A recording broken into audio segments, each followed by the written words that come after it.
Dulu lu lagi nggak punya kekuasaan jadi partai wong cilik.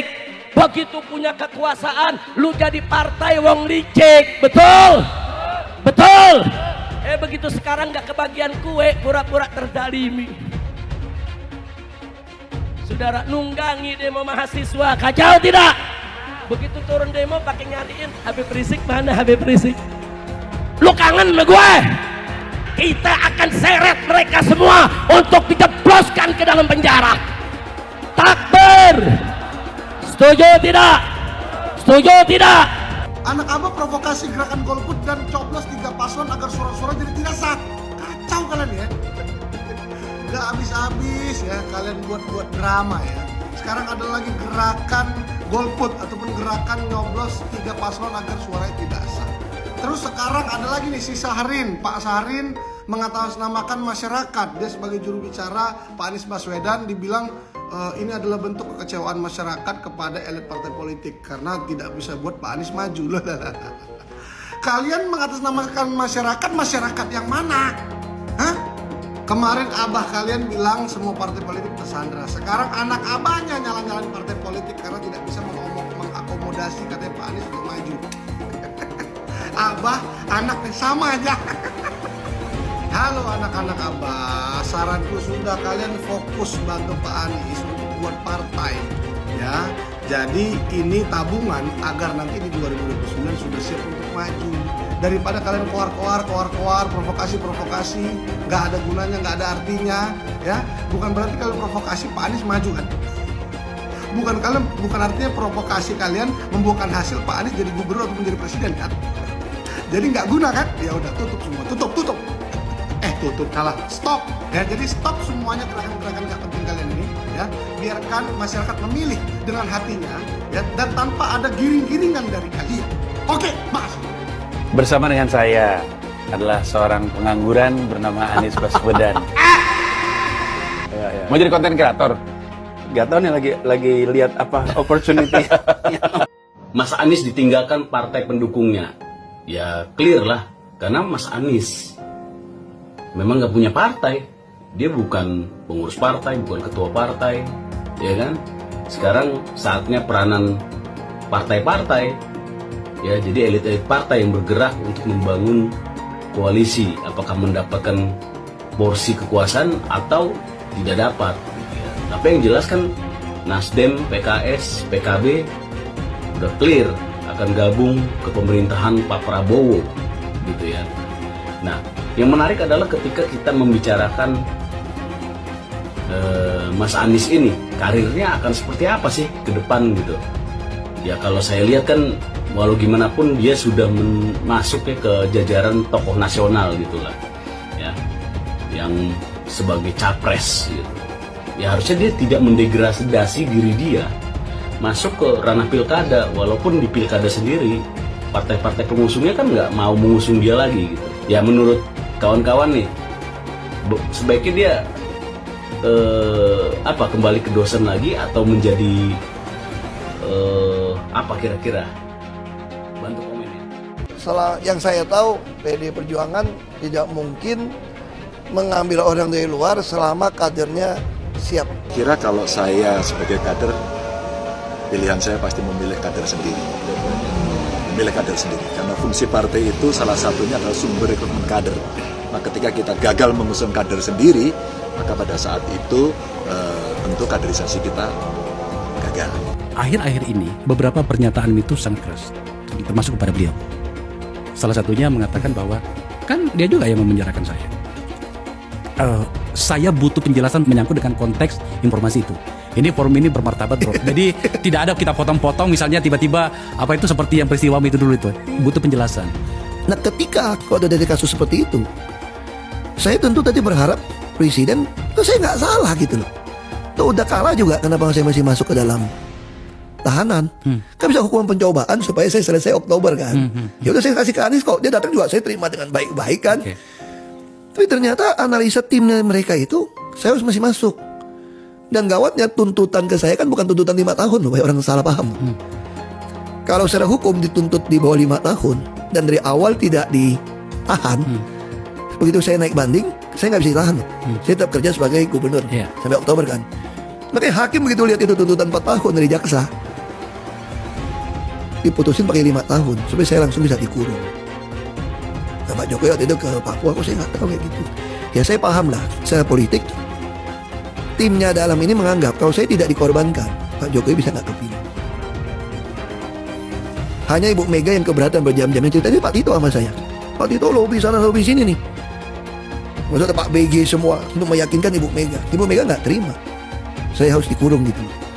Mereka ketika di dalam tahanan, Ibu Mega suka tanya, temanmu sudah datang belum? Sahabatmu sudah datang jenguk belum? Dia bilang belum Bu. Nanti saya akan suruh datang. Pak Ahok sudah berkorban kok masih nggak dijenguk gitu. Jadi memang ada pembiaran karena demi untuk kepentingan lebih besar. Dan saya pertama nggak bisa terima. Agama itu persepsinya apa gitu ya? Yang seagama. Iya makanya kan itu sesuatu yang seagama pun kita bisa berdebat ini. Seagama KTP atau seagama sama-sama anti korupsi, seagama sama-sama percaya dunia ini ada Tuhan, ada penghakiman akhirat, kita nggak tahu. Menurut saya itu masyarakat kita bisa sampai titik itu juga loh. Kalau saya ditanya, kamu lebih cenderung orang seperti apa kalau boleh milih? Saya pilih seagama. Seagama bagi saya, Anda takut akan Tuhan, Anda tidak berani korupsi, Anda tidak berani sumpah jabatan palsu, Anda mengurusi orang miskin dan membutuhkan pertolongan.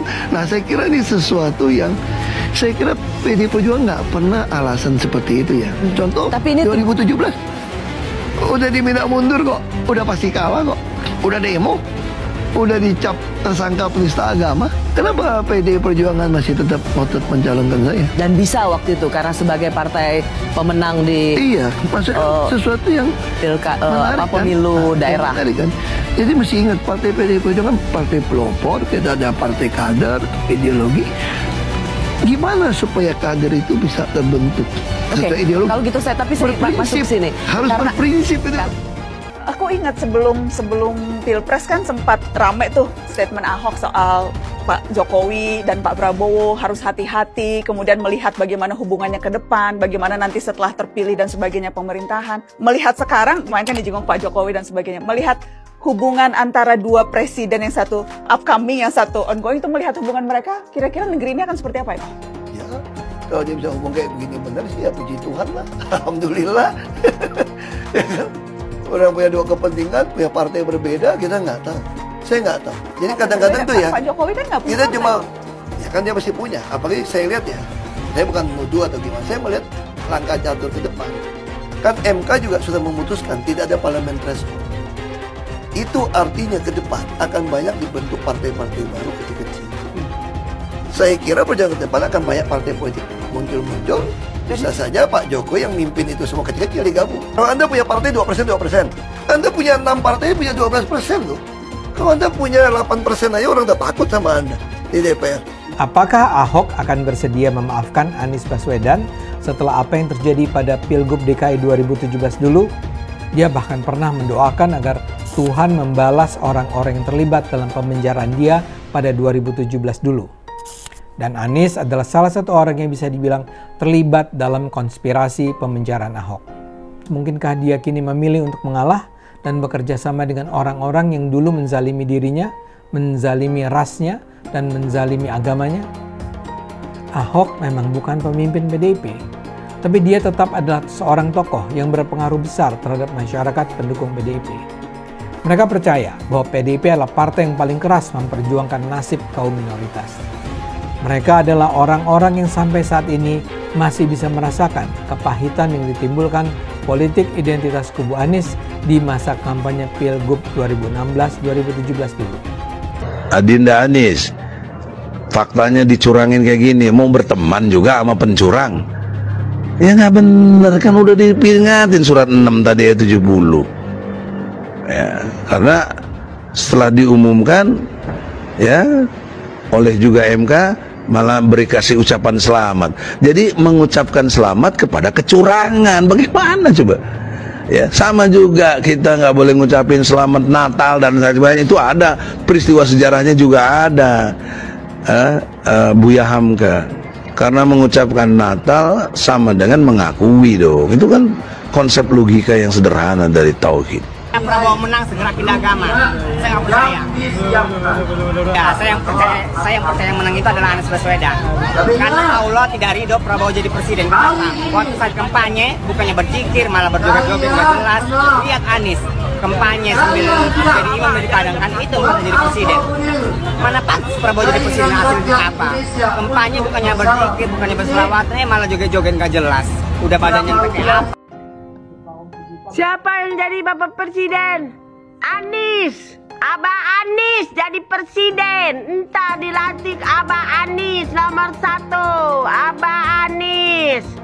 Abah Anis nomor 1. Cinta damai. Ditium sama anak kecil mau. Sama bapak-bapak mau. Sama nenek-nenek cium tangan mau. Presiden kayak gitu. Abah Anis jadi presiden sedunia. Abah Anis. Abah Anis nomor 1. Abah Anis. Abah Anis nomor 1 yang dilantik, pengumuman menang Abah Anis. Alhamdulillah Abah Anis nomor 1. Kami sudah muak dengan pemilu curang. Kami datang ke sini sebagai rakyat sipil bergerak. Kami cinta yang namanya keadilan. Kami cinta namanya perubahan. Kami muak dibohongi, dicurangi. Dengan siapa? Tanyakan sendiri dengan hati kalian. Pengen perubahan, tapi kalau diajak bergerak untuk menegakkan keadilan di kantor KPU, KPU itu curang. Saya tanya Bapak KPU, goblok nggak? Goblok apa enggak? Tolol apa goblok? Ngakunya insinyur, ngakunya profesor, tapi diajak jebun neraka. Dia mau dengan money dan jabatan yang terjual belikan negara kita oleh siapa? Komunis Cina. Ini fakta.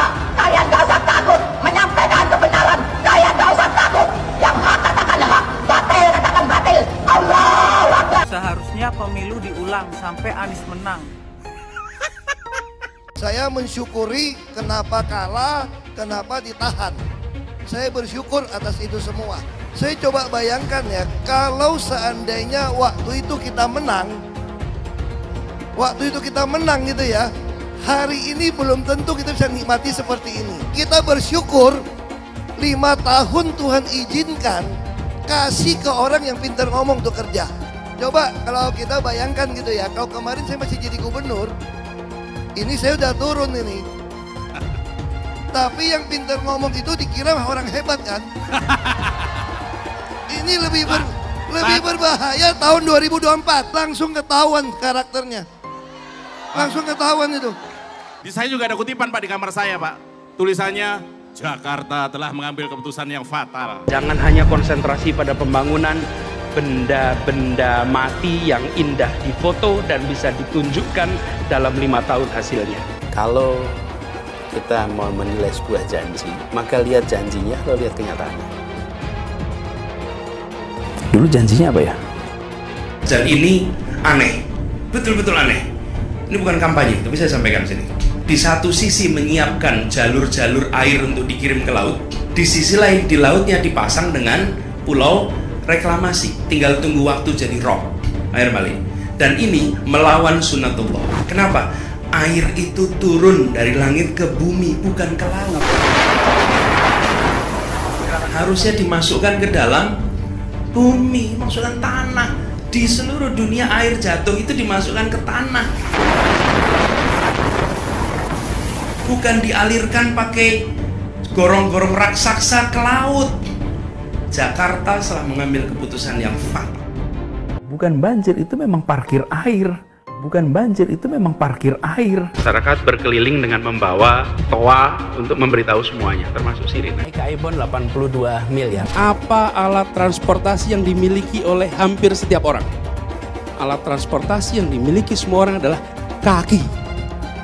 Kalau seandainya orang Jakarta percaya Pak Anies jadi gubernur pun, saya berani jamin, saya berani jamin kok dia akan lakukan normalisasi yang sama seperti saya lakukan kok. Nggak usah bohong lah. Ketika air sampai di muara, maka siap untuk dipompa ke laut. Hai teman-teman, tahun ini adalah tahun yang bagus untuk trading di market kripto, terutama Bitcoin dan kripto lainnya.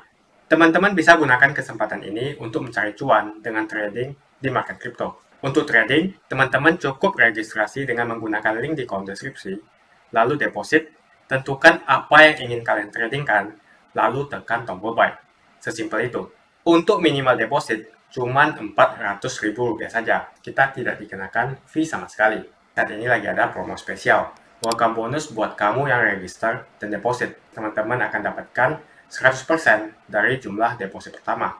Contohnya teman-teman deposit 1 juta, maka akan menjadi 2 juta. Karena welcome bonus 100% dari jumlah depositnya. Jika ada pertanyaan, teman-teman bisa hubungi WhatsApp di kolom deskripsi. Saya juga mau mengajak teman-teman untuk bergabung di komunitas trading yang ada di kolom deskripsi. Di sana saya akan memberikan sinyal trading yang bisa teman-teman ikuti.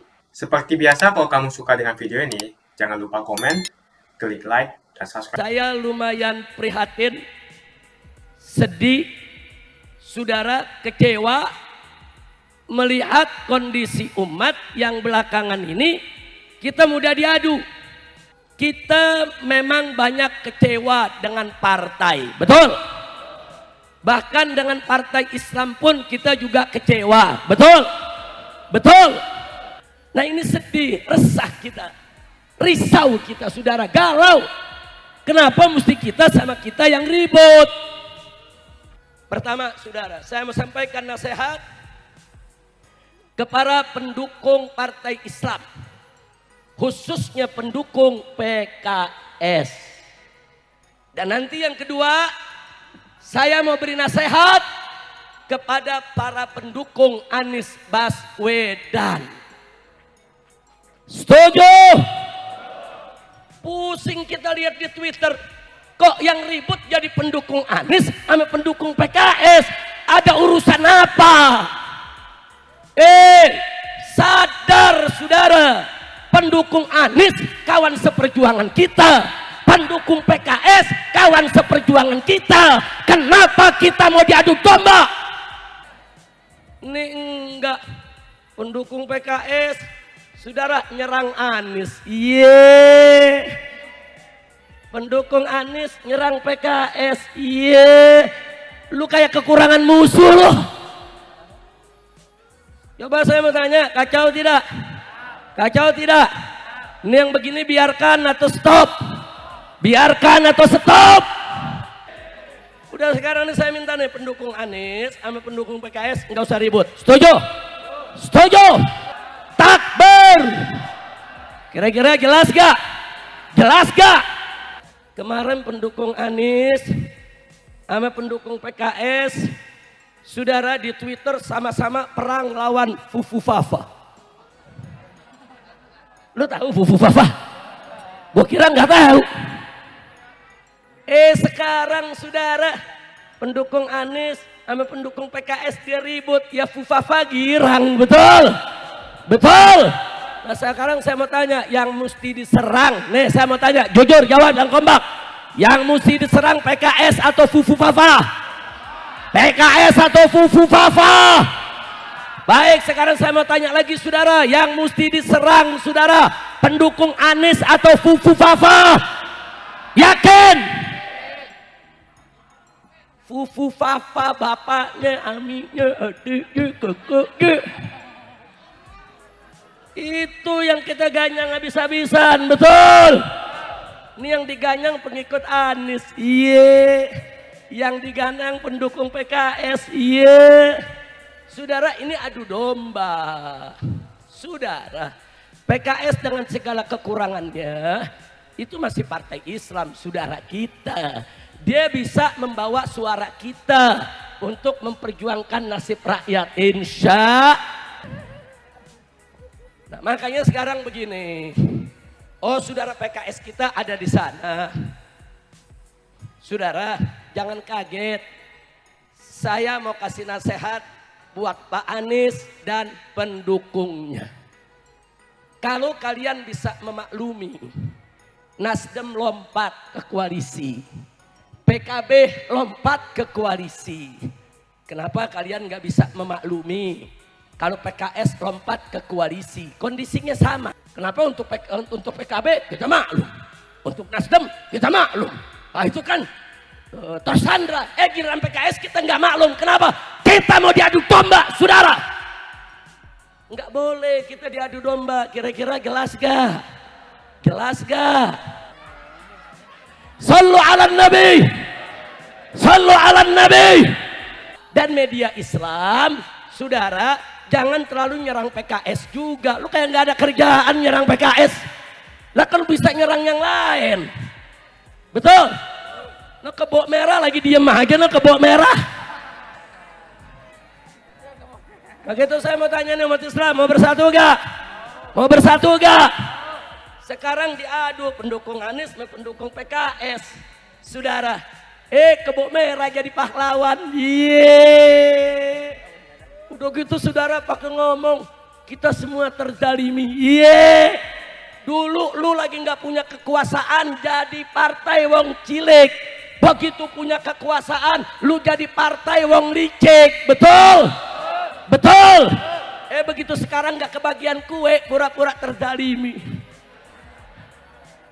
Saudara, nunggangi demo mahasiswa, kacau tidak? Begitu turun demo pakai nyariin Habib Rizik, mana Habib Rizik? Lu kangen sama gue? Kacau tidak? Dulu gue demo, lu yang celak-celak, betul? Dulu kita demo 411, 212, saudara, dibilang kita mau makar, betul? Dulu dia yang dukung itu rezim, dulu dia memanfaatkan ini rezim. Saudara, dia yang dapat kursi menteri, dia yang dapat duit. Sekarang begitu nggak ada duit, sok jadi pahlawan. Pala lu menyan. Udah gue gergetan aja dah. Dulu jangan nyerang PKS, awas lu. Lu juga jangan nyerang-nyerang Anies lu, awas lu. Betul? Jangan, saudara, basokanya jangan lu arahin ke temen dong. Jangan ke sana tuh, fufu fafa. Udah lu paham fufu fafa? Paham? Ayo, ayo ganyang fufu fafa, ganyang fufu fafa sekarang juga semua. Ayo, ayo ganyang fufu fafa, ganyang fufu fafa sekarang juga. Lagi, ayo, ayo ganyang fufu fafa, ganyang fufu fafa sekarang juga. Mujahidin medsos, ayo bongkar habis-habisan kebobrokan fufu fafa. Jangan sampai kita dipimpin oleh fufu fafa. Betul? Takbir, takbir. Kita akan seret mereka semua untuk dijebloskan ke dalam penjara. Takbir. Setuju tidak? Setuju tidak? Kalau Prabowo lengserkan dia, setuju gak? Setuju gak? Dukung tidak? Takbir. Dulu Anies bisa menang karena menggunakan agama dan etnis. Isu agama, ras, dan antar golongan dinikmati oleh relawan Anies. Saat itu Anies didukung oleh FPI, HTI, dan pengasong khilafah lainnya. Pada akhirnya Ahok harus kalah, namun kekalahan dia adalah kekalahan yang membuka mata rakyat Indonesia bahwa masih ada orang-orang yang menang dengan cara menggunakan politisasi agama atau politik identitas berbasis agama. Ternyata banyak sekali orang yang dengan mudah terhasut lewat jalan-jalan seperti itu. Relawan Anies terutama dari FPI, HTI, PA212 seperti Bahar Smith dan Rizik Syihab selalu menghujat Cina, etnis Cina. Tapi saat ini negara Cina sudah menjadi nomor 1 di dunia. Saya bangga sebagai Cina. Etnis Tionghoa dicap sebagai pemberontak, sedangkan etnis Arab dianggap sebagai Tuhan atau tuan dari pribumi. Etnis Arab dipuja-puja dan dianggap sebagai dewa. Lihat saja Rizik Syihab dan Bahar Smith dipuja-puja, padahal mereka mengujar kebencian. Pengasong khilafah seperti Rizik Syihab, Bahar Smith, dan teman-teman, mereka hanya buat gaduh di Indonesia. Sedangkan negara yang mereka sanjung-sanjung itu, Arab Yaman, masih belum maju dan masih terbelakang. Saya percaya Indonesia dengan mayoritas pribumi juga akan menjadi negara maju. Seharusnya Arab Yaman belajar dari negeri Cina. Seperti kata kitab suci, belajarlah sampai ke negeri Cina. Anies dan juga pendukung Anies seperti Rizik Syihab, Bahar Smith, dan kelompok-kelompok HTI dan FPI harus belajar ke negeri Cina supaya tidak lagi melakukan kelebihan bayar. Lagi pula Anies didukung oleh khilafah dan pendukung Anies adalah ormas seperti FPI dan HTI. Apa kita mau FPI dan HTI kembali di Indonesia jika Anies memimpin? Anies juga dikenal sebagai bapak politik identitas yang menghalalkan segala cara untuk menggapai kekuasaannya, termasuk menggunakan politik identitas berbasis agama. Lihatlah di kasus Ahok tadi itu. Kita sudah bisa melihat hasil kerja Anies selama 5 tahun di Jakarta. Tidak ada satupun janji yang dipenuhi dan tidak ada kinerja yang bisa dibanggakan. Dari DP 0%, OKOC, kelebihan bayar, Formula E, banjir, sumber resapan, jalan rusak, dan gonta-ganti nama jalan. Lihatlah rekam jejak Anies selama 5 tahun. Bayangkan Indonesia ke depan jika dipimpin oleh Anies. Dan bayangkan jika Anies menang. HTI dan FPI, ormas khilafah yang dibubarkan itu, akan dikembalikan oleh Anies. Apakah kita mau Pancasila diganti menjadi khilafah? Perkataan Ahok sudah terbukti dan Jakarta sudah menjadi korban. Jangan biarkan Indonesia menjadi korban kibulan Anies Baswedan. Umat minoritas, terutama kaum Tionghoa, tidak akan memilih Anies Baswedan. Saya yakin karma Ahok mengejar Anies Baswedan. Dulu Anies memainkan politik identitas kepada Ahok. Sekarang Anies dipertanyakan kepribumiannya karena dia teriaman. Itu saja opini saya hari ini. Tuliskan opini kalian tentang Anies Baswedan. Jika kalian setuju dengan pendapat saya di video ini, pastikan kalian menekan like di video ini dan bagikan video ini ke teman dan family Anda supaya mereka semua mengetahui tentang informasi ini.